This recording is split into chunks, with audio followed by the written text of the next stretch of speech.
What's up mga idol, kung mayroong nakakakilala nito, isa itong dalag sa Manila. At ito naman mga idol ay isa itong hito.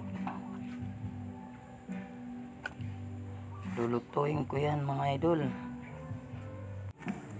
Ayan mga idol, sinong nakakakilala nito mga idol? Itong tikala, ito ang ihahalo ko mga idol sa ating lulutuin. Mga idol, kilalang kilala to. Ito ay tikala idol. Mayroon din kami tinatawag na libas mga idol. Ihalo ko rin ito sa pagluluto ng aking recipe mga idol. Napakasarap nito. Ayan, oh. Para na lang mga damo. At ilalagay ko na rin ito dito sa kawali.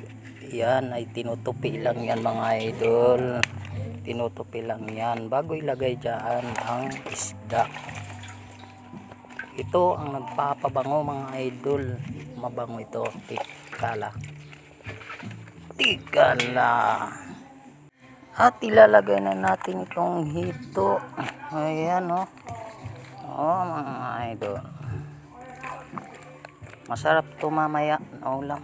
Ganyan lang yan, wisik lang o. Yan.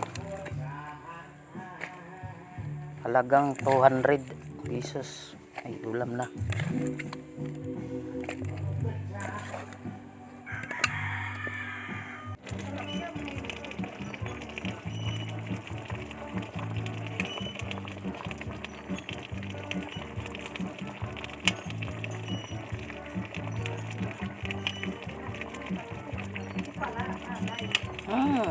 Yummy, yummy, yummy, yummy.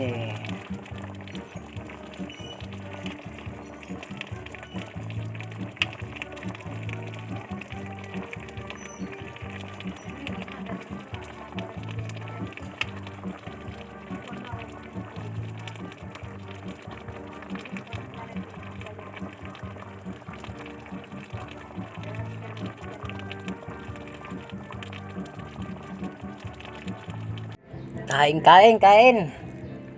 O, kampan-osay.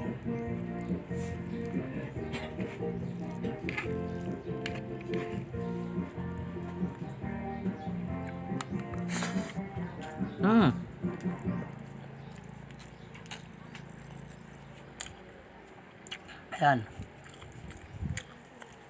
Sarap.